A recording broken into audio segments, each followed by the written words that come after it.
Sob as bênçãos de Jesus, iniciamos o Evangelho em Espírito e Verdade, trazendo os ensinos do Cristo de Deus através da imortalidade da alma, da vida futura e da reencarnação, apresentados pela doutrina espírita conforme a codificação de Allan Kardec, sob a orientação do Espírito da Verdade, para o estabelecimento do mundo de regeneração através da vivência do amor e do bem.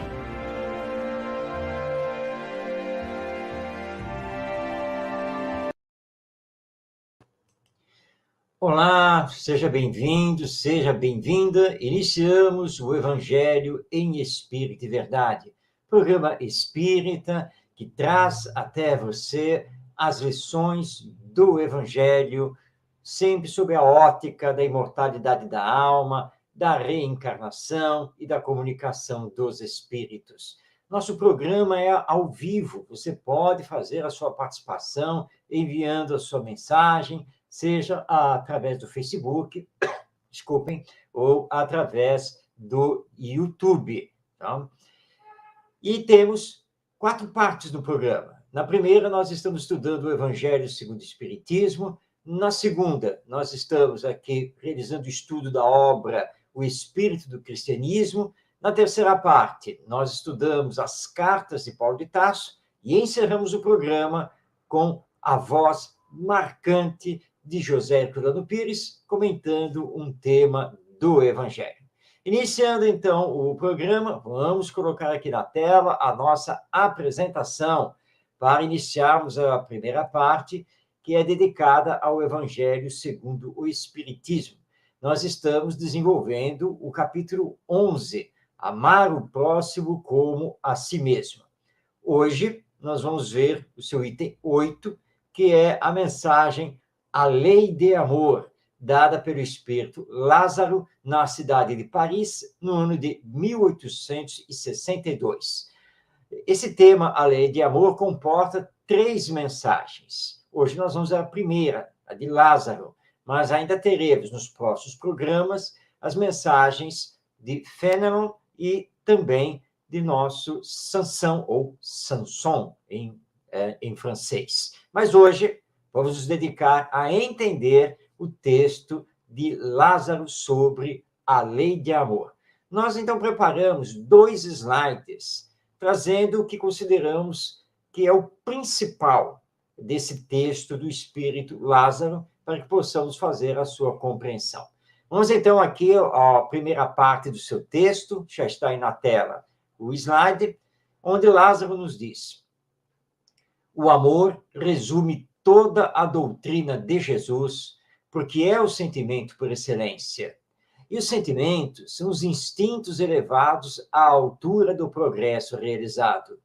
No seu ponto de partida, o homem só tem instintos. Mais avançado e corrompido, só tem sensações. Mais instruído e purificado, tem sentimentos. E o amor é o requinte do sentimento. Não o amor no sentido vulgar do termo, mas esse sol interior que reúne e condensa em seu foco ardente todas as aspirações e todas as revelações sobre-humanas. A lei do amor substitui a personalidade pela fusão dos seres e extingue as misérias sociais. Feliz aquele que, sobrelevando-se à humanidade, ama com imenso amor os seus irmãos em sofrimento. Feliz aquele que ama, porque não conhece as angústias da alma, nem as do corpo. Seus pés são leves, e ele vive como transportado fora de si mesmo. Bom, esta é a primeira parte do texto do Espírito Lázaro, que compõe o item 8 do capítulo 11 do Evangelho segundo o Espiritismo, onde ele comenta conosco a lei de amor, que é a lei máxima de Deus, regendo e vibrando em todo o universo.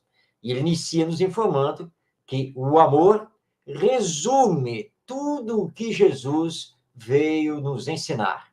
Lembrando que Jesus é considerado, pela doutrina espírita, como o espírito mais perfeito que já esteve aqui na Terra com a permissão de Deus e veio cumprir a sua missão para que pudéssemos entender o amai-vos uns aos outros, a lei de amor. E Lázaro nos diz que o amor é o sentimento por excelência, é o maior dos sentimentos, e que sentimentos são os instintos elevados à altura do progresso realizado. Todos nós temos sentimento. Todos nós temos o potencial divino que vamos desenvolvendo pouco a pouco. Nunca perdemos o instinto, mas ele se depura, ele é sublimado, sensibilizado, transformando-se, então, nos sentimentos. E aí ele nos dá uma visão didática da nossa evolução. Nós partimos dos instintos, avançamos e entramos para o campo das sensações, avançamos mais, nos purificamos mais e entramos para o campo dos sentimentos.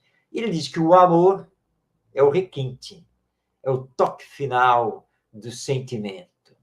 Agora, Lázaro, aqui no seu texto, se preocupou em esclarecer para todos nós que ele não está falando do amor como vulgarmente se entende, que é ligado ao sexo, ligado à sexualidade. Não, ele não está falando disso.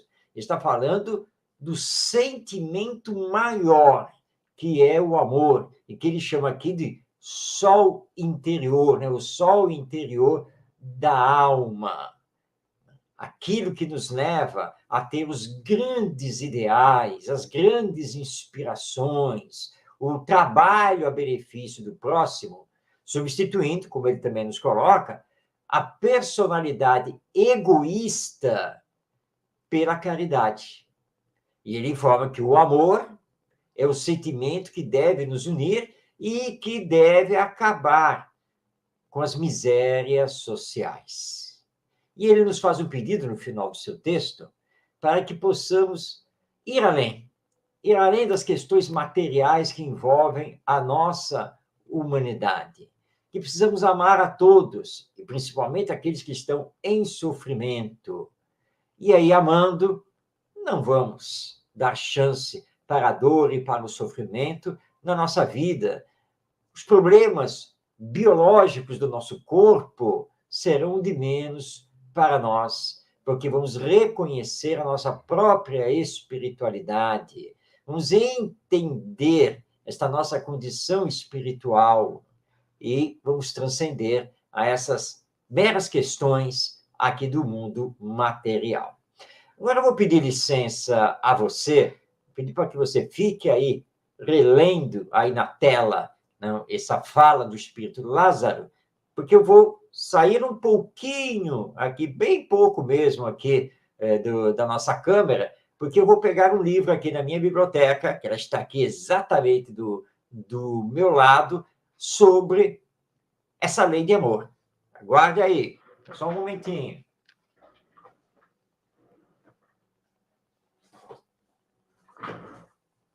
Pronto, voltando. Sobre esse texto de Lázaro e os demais textos que nós veremos nos próximos programas, que compõem os itens 8 a 10 do capítulo 11 do Evangelho segundo o Espiritismo, eu lancei um livro, mas eu vou tirar aqui rapidamente aqui, deixa eu remover aqui a apresentação em slides para mostrar o livro que eu fui pegar aqui na biblioteca. A Lei de Amor, de minha autoria, que está, então, a obra. Nesta obra, eu estudo as 3 mensagens que compõem esse capítulo do Evangelho segundo o Espiritismo sobre o tema A Lei de Amor. O livro está disponível tanto impresso quanto também no modo digital. E você poderá ver na descrição do vídeo exatamente como adquiri-lo, porque ele é publicado pelo Clube de Autores. Então, basta você entrar no site clubedeautores.com.br para adquirir o seu exemplar. Voltando aqui, então, nossa apresentação, vamos à segunda parte do texto de Lázaro, quando ele nos diz: O Espiritismo, por sua vez, vem pronunciar a segunda palavra do alfabeto divino. Ficai atentos, porque essa palavra levanta a lápide dos túmulos vazios. E a reencarnação, vencendo a morte, revela ao homem deslumbrado o seu patrimônio intelectual. Mas já não é mais aos suplícios que ela conduz, e sim à conquista do seu ser, elevado e transfigurado. O sangue resgatou o espírito, e o espírito deve agora resgatar o homem da matéria. Disse que o homem, no seu início, tem apenas instintos. Aquele, pois, em que os instintos dominam, está mais próximo do ponto de partida que do alvo. Para avançar em direção ao alvo, é necessário vencer os instintos a favor dos sentimentos, ou seja, aperfeiçoar estes, sufocando os germes latentes da matéria. Os instintos são a germinação e os embriões dos sentimentos. Muito bem. Lázaro agora está nos lembrando que Jesus, o enviado de Deus, trouxe para nós a primeira palavra do alfabeto divino, amor, e que estremeceu a todos nós, não apenas naquela época em que ele esteve conosco, mas por todos os tempos, porque estamos aqui na Terra para realizar o aprendizado do amai-vos uns aos outros, esse esforço de conseguir nos amar. E ele então diz que o Espiritismo trouxe a segunda palavra do alfabeto divino, reencarnação. Mas você, que está aí nos acompanhando, poderá pensar, mas a reencarnação não é uma criação do Espiritismo. Várias crenças, tanto filosóficas quanto religiosas, ao longo da história humana, sancionaram a reencarnação. É verdade. Mas o Espiritismo trouxe a pesquisa científica sobre a reencarnação e a sua explicação lógica, racional, mostrando que a morte não é o fim de tudo, que existe a dimensão espiritual e que dela nós retornamos para um novo corpo, uma nova personalidade, uma nova existência no mundo material, com a finalidade de dar continuidade ao nosso progresso, tanto intelectual quanto moral, rumo à destinação maior, que é chegar à perfeição, da qual o nosso Mestre Jesus é o modelo. E seus ensinos são o nosso guia. Portanto, a vida após a morte é para um encontro com a felicidade. Não um encontro com a dor, com o sofrimento, com o suplício. Nada disso. Agora é a realidade do espírito imortal que nós somos. E ele, então, complementa dizendo que, quando somos criados por Deus, nos movimentamos através dos instintos que predominam. Mas, na medida em que vamos progredindo com as reencarnações, nós vamos, então, transformando os instintos em sentimentos. E é assim, então, que podemos chegar mais rapidamente à perfeição. Desculpem. Então, a lei de amor, conjugada com a lei da reencarnação, nos leva à nossa realidade espiritual. Hoje a garganta não está muito boa. Permita tomar uma água.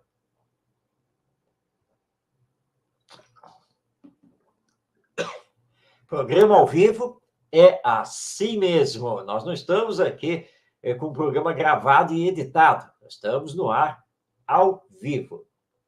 Então, conhecemos aqui nas palavras do Espírito Lázaro a lei de amor. Mas temos mais semana que vem, porque aí vamos passar a palavra ao Espírito Fenelon, que também vai fazer toda uma abordagem sobre a lei de amor, e não esquecendo, então, que vamos tirar aqui rapidamente, isso, que estamos aqui indicando para você como um complemento, o nosso livro A Lei de Amor, publicação do Clube de Autores. Pois bem, vamos agora iniciar a segunda parte do nosso programa, que é dedicado ao livro O Espírito do Cristianismo, de Kaiba Schutel, obra em que ele estuda ensinos e passagens da vida de Jesus. E passagens outras que estão também no Novo Testamento, tanto antes do advento de Jesus, como no depois, que é o caso, por exemplo, do Atos dos Apóstolos. Pois bem, o tema de hoje é o maior no reino dos céus. Passagem bem interessante que nós encontramos no Evangelho de Lucas, lá no seu capítulo 9, versículos 46 a 48, onde o nosso evangelista narra que levantou-se uma discussão entre eles, os discípulos, né? Ele está se referindo aos discípulos de Jesus. Então, vamos novamente. Levantou-se uma discussão entre eles sobre qual seria o maior.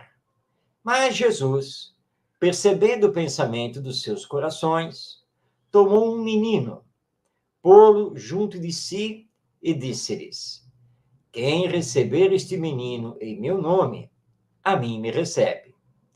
Quem receber a mim, recebe aquele que me enviou.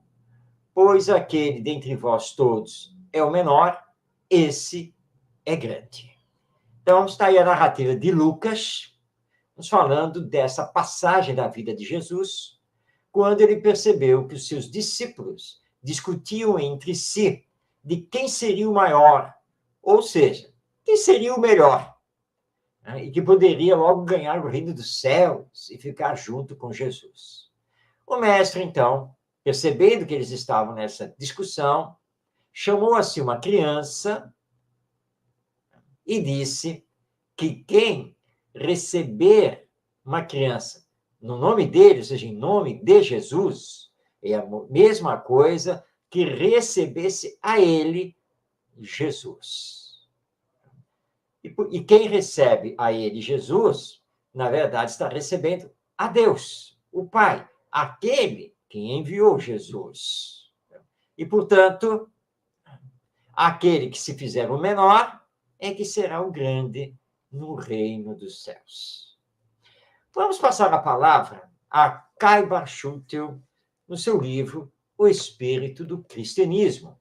O comentário que ele faz, uma parte do comentário que ele faz a esta passagem do Evangelho segundo Lucas. Comenta, então, Kaiba Schutel. O sinal característico da inferioridade moral é o julgar-se alguém superior aos seus semelhantes. Aquele que assim procede é um orgulhoso, um vaidoso. E a vaidade e o orgulho não têm guarida no reino dos céus.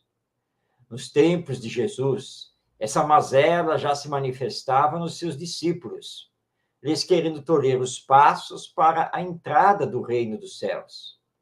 Eles já discutiam quem deveria ser o maior dos 12, querendo, cada um deles, exercer preponderância sobre os outros e, quem sabe, constituir-se em pontífice infalível. O orgulho é a tirania dos sábios e o pecado dos santos.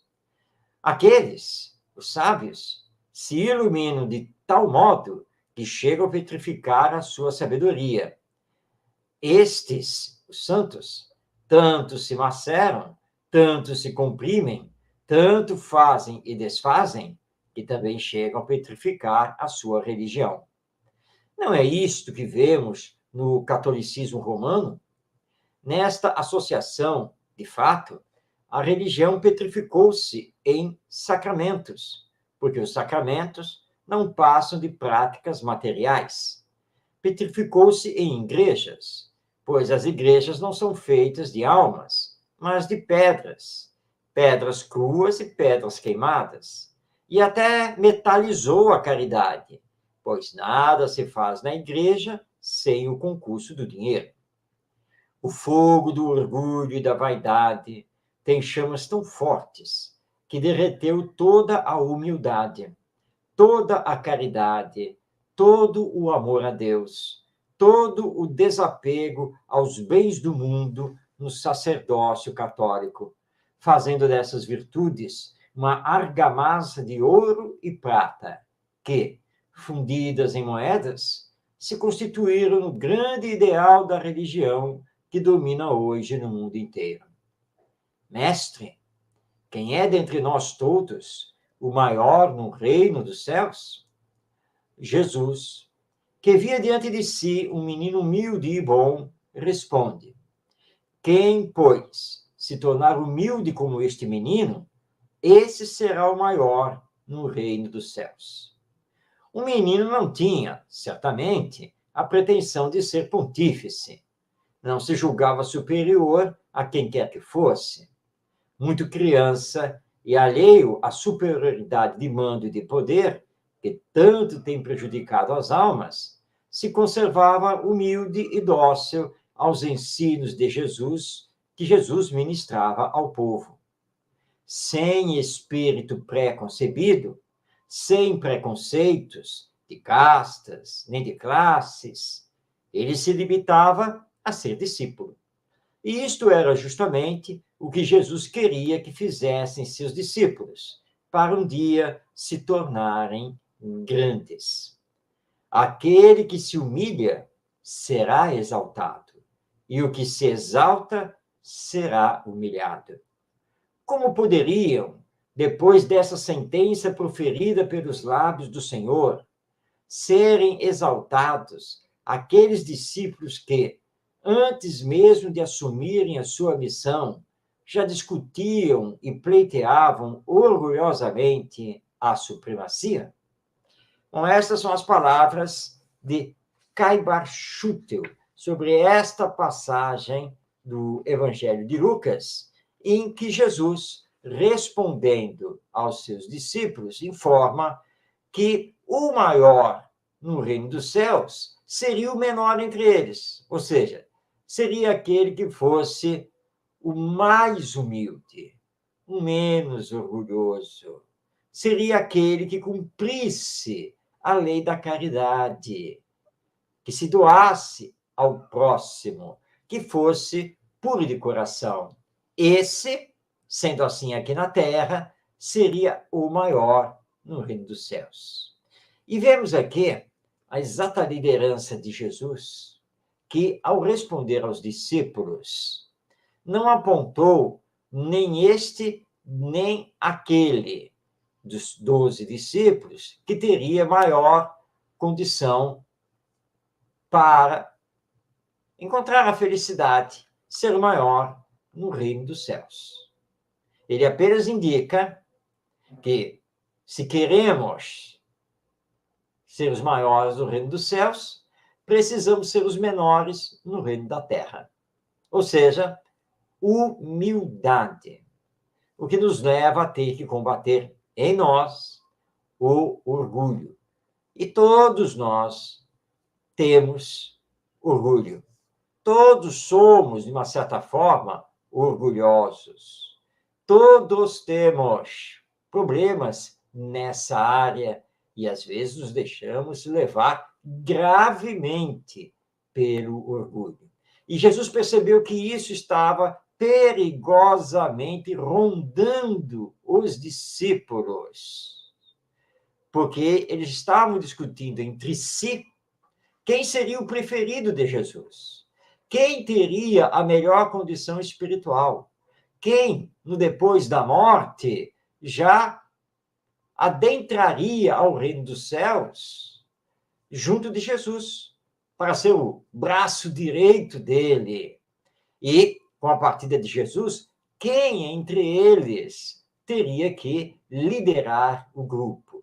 E Jesus acalmou aqueles corações, lembrando que tudo estava ligado à humildade. O mais humilde, o mais puro de coração, o mais caridoso, esse seria o maior. E ele não apontou para nenhum dos 12. Nada. Nem para Simão Pedro, nem para João, o evangelista, ou Mateus, André, Tiago. Ele não apontou para ninguém. Deixou isso a cargo deles. Vocês querem saber quem é o maior entre vocês? Quem tem maior envergadura espiritual entre vocês? Vocês querem saber quem será o líder do grupo depois da minha partida? Será aquele que tiver a maior condição de humildade. Mas não sou eu, Jesus, que vou apontar, mas sim Deus, o Pai, aquele que me enviou e que deve também, através da humildade e da caridade, ser recebido por vocês. Isso é muito importante para todos nós, na nossa vida familiar, profissional, social. No centro espírita, quando assumimos algum tipo de liderança, por exemplo, coordenando a equipe de passistas lá na reunião pública, ou sendo escalado para ser o dirigente da reunião mediúnica, e assim por diante. A liderança deve ser feita com humildade. Sem a humildade, não é possível ser o maior. Então, a humildade é um pré-requisito da boa liderança. A liderança com o Evangelho, seguindo os ensinos de Jesus. E foi isso que ele, então, ensinou nesta passagem anotada por Lucas, e não apenas por Lucas, porque, em verdade, Caibar Schutel faz a transcrição dessa passagem do Evangelho segundo Lucas, mas também vai fazer a transcrição que está em Mateus, no capítulo 18, versículos 1 a 10, e também em Marcos, no capítulo 9, versículos 33 a 37. Esses três evangelistas citam esta passagem da vida de Jesus. Ela foi muito marcante porque calou fundo no coração dos discípulos, que perceberam o erro que estavam cometendo, deixando-se levar pelo orgulho, quando Jesus estava apontando a eles a necessidade de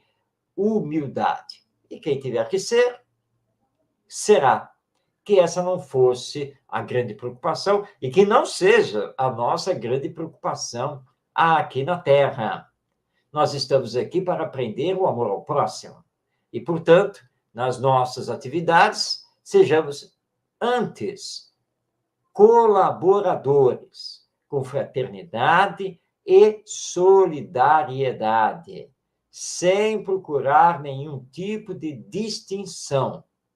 Se isso houver de acontecer, será por conta do reconhecimento por parte dos outros do nosso valor. E, nesse caso, é um valor evangélico, um valor moral, porque tendo por base a humildade.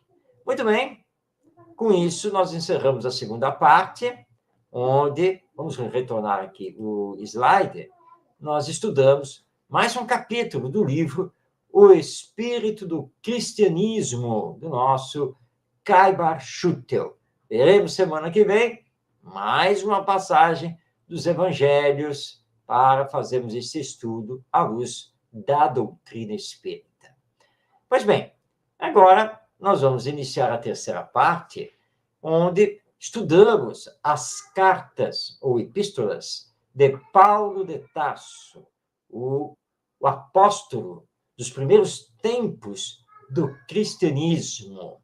E nós estamos estudando atualmente a carta aos Romanos. E para realizar esse estudo dos versículos, estamos nos utilizando dos comentários feitos pelo Espírito Emmanuel, através do médium Francisco Cândido Xavier, o nosso Chico Xavier. Emmanuel tem uma série de livros em que ele faz os comentários aos versículos das cartas de Paulo de Tarso. Hoje, nós vamos colocar aqui na tela, nós vamos ver o comentário de Emmanuel ao versículo 23 do capítulo 11 da carta aos Romanos, que é o seguinte: e eles, se não permanecerem na incredulidade, serão enxertados, pois Deus é capaz de os enxertar novamente. Bem, para muitos, essas palavras de Paulo de Tarso são enigmáticas. O que será que ele quis dizer com isso? Deus enxertar a nós? Como assim? O que será que ele estava querendo dizer? Bom, Emmanuel nos apresenta o texto Enxertia Divina, que está publicado no livro Fonte Viva, compondo o seu capítulo 78. Vamos então passar a palavra a Emmanuel para entendermos a palavra de Paulo de Tarso nesse versículo. Diz então Emmanuel: toda criatura, em verdade, é uma planta espiritual, objeto de minucioso cuidado por parte do divino semeador. Cada homem, qual ocorre ao vegetal, apresenta diferenciados períodos na existência. Sementeira, germinação, adubação, desenvolvimento, utilidade, florescência, frutificação, colheita.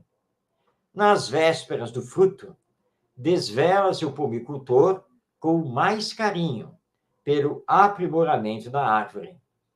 É imprescindível haja fartura e proveito. Na luta espiritual, em identidade de circunstâncias, o Senhor adota iguais normas para conosco.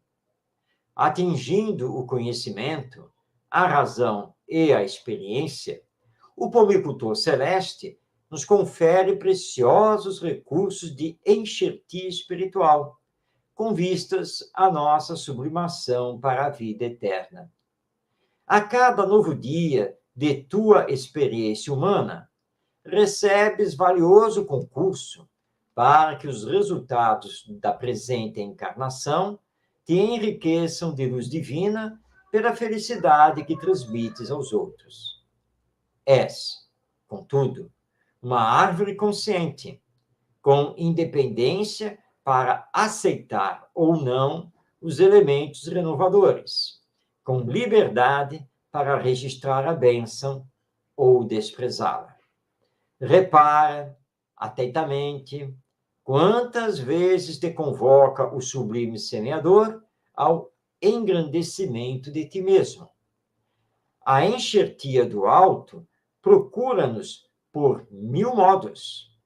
Hoje é na palestra edificante de um companheiro. Amanhã será num livro amigo. Depois virá por intermédio de uma dádiva aparentemente insignificante da senda. Se guardas, pois, o propósito de elevação, aproveita a contribuição do céu, iluminando e santificando o templo íntimo.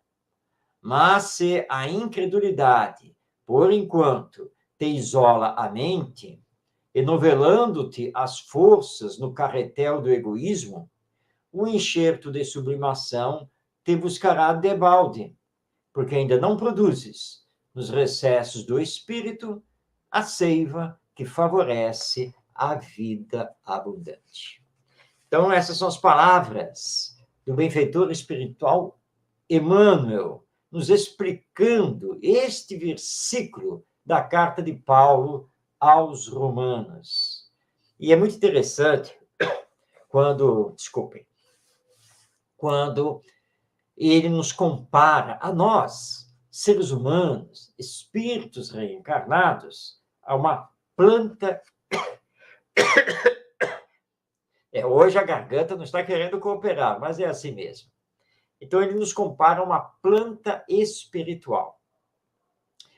Toda planta requer adubo, fertilizante, requer água, ser regada periodicamente, e assim por diante. Cuidados para que a planta possa crescer saudável e dar suas flores, e, se for o caso, os seus frutos. Portanto, o pumicultor, aquele que cuida da planta, o jardineiro, está lá todos os dias procurando melhorar a vida daquela planta. Assim Deus faz conosco. Todos os dias, ele procura nos dar daquilo que necessitamos para o nosso crescimento espiritual. Dádivas e mais dádivas veio ao nosso encontro. E existem aquelas dádivas diretas, como, por exemplo, as lições do Evangelho ou as lições dos Espíritos através da mediunidade. Estão nos dando alento para a nossa fé ou nos alertando para algo que precisamos empreender e, principalmente, a conquista de nós mesmos. Essa é a enxertia da qual está se referindo Paulo de Tarso. Deus está sempre nos enxertando boas coisas, lições, advertências, para que possamos caminhar melhor aqui na Terra. Agora, Emmanuel lembra que temos o livre-arbítrio. Então, pertence a nós acatar ou não, aceitar ou não, absorver ou não os recados divinos que nos vêm de todos os lados e de todas as maneiras, para que sigamos o caminho do bem, do amor e da caridade. Mas, quando nos colocamos no patamar da incredulidade, eu não acredito na vida após a morte, eu não acredito na alma, eu tenho minhas dúvidas se esses ensinos do Evangelho realmente são práticos e podem transformar a humanidade. Então, o incrédulo, colocando-se desse ponto, ele não consegue perceber as dádivas divinas, que todos os dias chegam a ele, porque ele se fecha no mundo da matéria, no mundo do egoísmo, do orgulho. Por isso, o Espiritismo combate a incredulidade com as provas da existência da reencarnação, da vida depois da morte, e que nós não somos o corpo, mas sim a alma que o utiliza. Nós estamos sabendo observar as dádivas divinas que acontecem conosco todos os dias. Estamos dando ouvidos ao clamor do Evangelho, à palavra dos Espíritos, para que possamos viver melhor aqui na Terra e para que possamos ter um futuro ainda melhor, que estará reservado a todos aqueles que se dedicarem ao bem do próximo. É o que Paulo de Tarso escreveu lá para a comunidade cristã da cidade de Roma, chamando a atenção dos amigos e amigas cristãos para que não entrassem na incredulidade, mas que acreditassem sim que Deus, todos os dias, está nos adubando, está cuidando de nós, mas que precisamos perceber isso e fazer, então, a nossa parte no nosso melhoramento. Assim, então, com Emmanuel, nós estudamos mais um versículo da carta de Paulo aos Romanos, já deixando o convite para que você esteja conosco na próxima semana para dar continuidade a esse estudo. Antes de passarmos a palavra a Herculano Pires, na última parte do nosso programa, vamos à nossa dica literária espírita. Sempre trazemos um livro ligado ao Evangelho.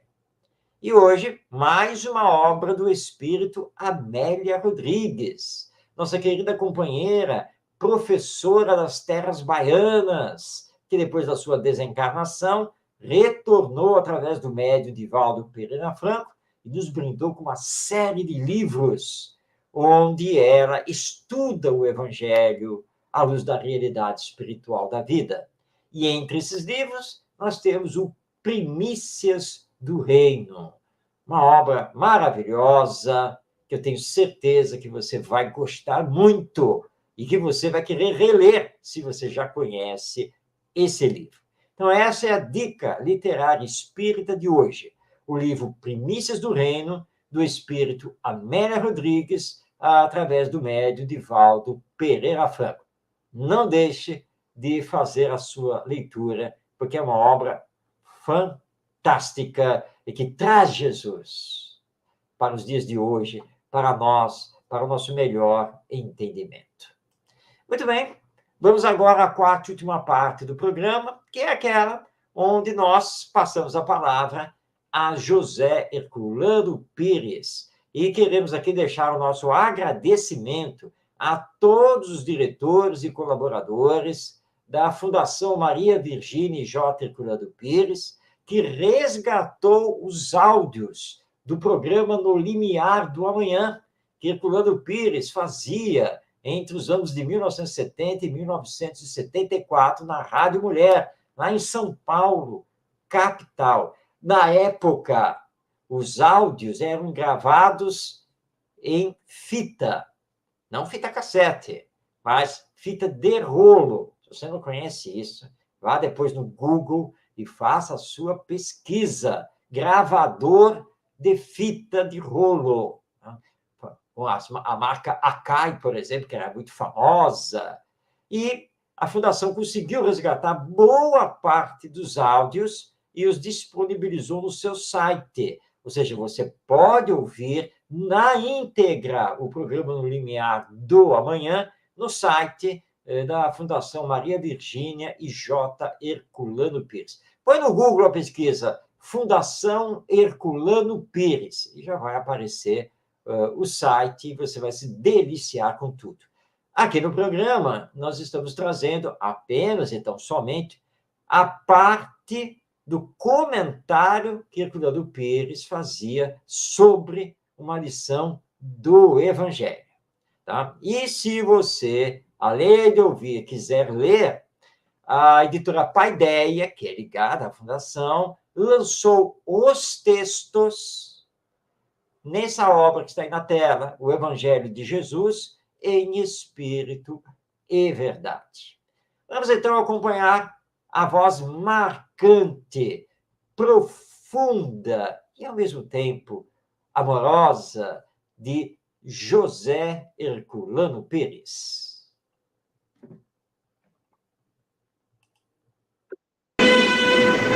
Desperte, amigo ouvinte. A clarinada do Evangelho está vibrando no ar. Estudemos o Evangelho em Espírito e Verdade. Abrindo o Evangelho ao acaso, saiu-nos o trecho dos versículos 15 a 18 da segunda Epístola de Paulo aos Coríntios, capítulo 12, que vamos ler. Mas seja assim, eu não vos fui pesado, porém sendo astuto, vos apanhei com dolo. Porventura defraudei-vos por algum daqueles que vos enviei? Roguei a Tito e enviei com ele um irmão. Defraudou-vos Tito? Não andamos no mesmo espírito? Não seguimos as mesmas pegadas? Como vemos neste trecho da Epístola de Paulo, segunda Epístola de Paulo aos Coríntios, Paulo estava sempre preocupado com o problema daquilo que ele chamava pesar sobre os companheiros, sobre os irmãos. Não somente ele se importava com o trabalho dele mesmo, para não ser pesado aos irmãos, mas também queria que outros, como Tito, que era seu discípulo, e o irmão que acompanhou Tito a Corinto a seu mando, a mando de Paulo, que também eles não pesassem na economia dos companheiros de Corinto. Mas nós vemos que Paulo diz assim, que não pesou sobre eles, mas como era astuto, os encontrou em dolo. Quer dizer, ele não pesou sobre os companheiros de Corinto, mas vivendo entre eles, percebeu o que havia de errado na posição que eles assumiam diante do cristianismo e procurava então corrigi-los. As cartas de Paulo são um exemplo constante desta atitude maravilhosa que ele assumiu, ou seja, aquela atitude que veio romper com tudo quanto se fazia naquele tempo em matéria de religião. Não aceitava absolutamente de se converter num profissional da religião. Ele tinha sua profissão, vivia dessa profissão, mas dedicava todo o seu tempo possível à pregação do Evangelho e à vigilância sobre as igrejas, que no tempo eram consideradas assembleias cristãs, espalhadas pelo mundo gentio. Por toda parte, ele estava sempre vigilante, mas suprimindo decisivamente o problema do profissionalismo religioso.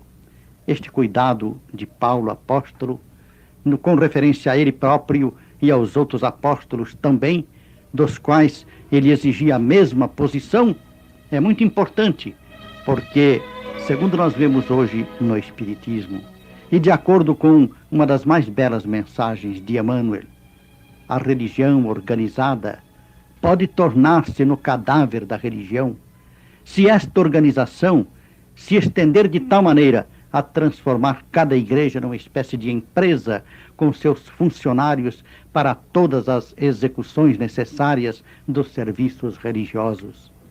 É necessário fazer com que o espírito da religião seja entendido, seja compreendido e seja praticado acima de qualquer profissionalismo, e que aqueles que pregam e ensinam, aqueles que administram a religião, não sejam pesados aos demais fiéis. É neste sentido que Paulo sempre insistiu, estabelecendo naquele tempo, num mundo em que a religião era sempre e constantemente não só um instrumento profissional, mas um elemento econômico do próprio Estado, ele insistiu sempre na libertação da religião no tocante a este compromisso ou a esta sujeição aos poderes do mundo. Ele libertava a religião da política e do negócio. Para ele, a religião tinha de ser vivida em si mesma e vivida com toda a independência moral.